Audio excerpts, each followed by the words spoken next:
So sterling is wobbling at $1.35 as political risk creeps back into the UK narrative. Gold is quietly stacking up for a fourth straight weekly gain above 5,180, and the FTSE 100 just printed another record high, even while miners drag their feet. So if markets were a drama series this week, the plot twist would be politics, tariffs, and record equity highs all at once. So before you place your next trade, watch this. Good morning, everyone. I'm Francois, your market analyst here at ATFX Africa.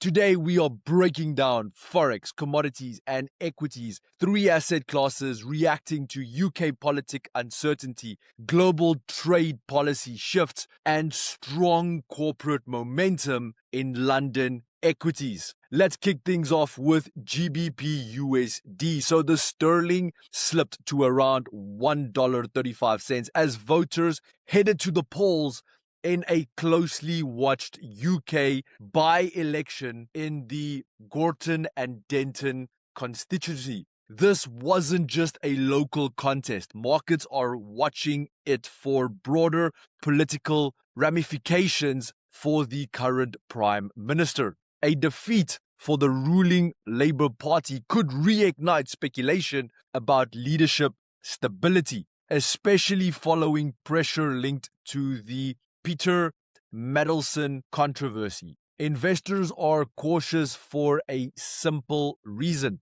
Political instability can open the door to a looser fiscal stance, and that immediately raises concerns about the UK's debt trajectory. Add to that US President's new 10% global tariffs with potential to rise to 15%, plus a third round of US-Iran nuclear talks, increasing priced in Bank of England rate cuts following softer employment and easing inflation. So sterling is juggling political risk, global trade uncertainty, plus dovish monetary expectations. Having a look at a current snapshot, GBPUSD is currently trading at 1.349, down 2.3% over the past month, but still up 7.26% over the past 12 months. Looking at the charts, the 1.355 level is clearly acting as a pivot. Sustained weakness below the zone could ignite further downside pressure, potentially targeting 1.335. Stabilization above 1.355 would signal political concerns, being absorbed with a potential upside target of 1.368. So traders, at the moment, the structure looks cautious rather than impulsive.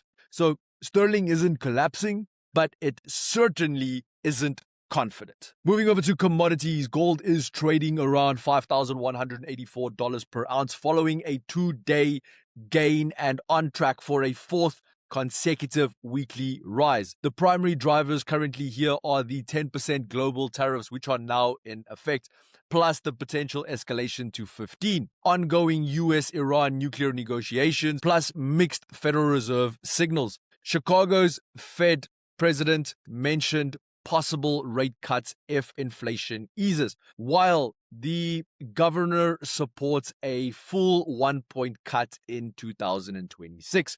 However, the probability of a June rate cut has fallen to 50%. Expectations of a third cut this year have nearly vanished. So gold is balancing two forces: geopolitical and trade risk, which is supportive, versus fading rate cut expectations, which is restrictive. Over the past month, gold is down 4.3%, but still up an impressive 81.5% year on year. Looking at the charts, the 5,100 area is acting as near-term support. Holding above the zone keeps bullish momentum intact. However, failure to maintain momentum could lead to either consolidation after the recent weekly gains. So gold's structure is firm but not explosive. This is controlled strength, not panic buying. And with that, let's finish things off with the FTSE 100, which rose 0.4% to a fresh record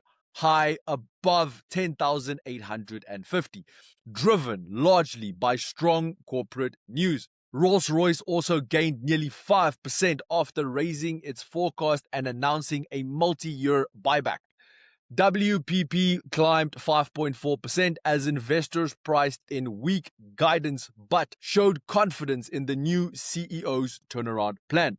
The London Stock Exchange Group surged 9% after unveiling £3 billion in additional shareholder returns. So, of course, not everything was green. Miners weighed on the index. Fresh Nilo was down 5%. Antofagasta was down 4%. Anglo-American and Rio Tinto also lower. So the FTSE currently sits around 10,870, up 6.2% over the past month and nearly 24% over the last year. The key takeaway, Brit strength is overpowering macro anxiety, at least for now. Let's look at the charts. The index is trading at record highs. Resistance is currently around the 138% Fibonacci level, which is near 10,900. Support is in that lower range near the breakout zone around 10,700. So traders, the structure here remains constructive. The FTSE isn't drifting higher by accident. It's being pushed by earnings strength. So as we are heading into the final trading session for this week and for February 2026, these are some things you need to watch out for. The UK by-election outcome. Any signs of political instability could quickly reshape sterling's sentiment. Then, trade policy developments. Tariffs remain a headline risk, particularly if escalation towards that 15% materializes. Then, Fed commentary and rate expectations. So while June odds are at 50%, any shift in inflation tone could impact gold and dollar flows. Markets today are balancing politics, policy, and performance. The question heading into this final session is, does political noise intensify or does earnings momentum continue to draw it down? And with that, we wrap up your daily market brief. Brought to you by ATFX Africa, the broker that gives you an edge in today's markets. Head over to atfx.com and we'll go and experience the difference for yourself. Traders, until next time, stay sharp, stay focused, and trade smart.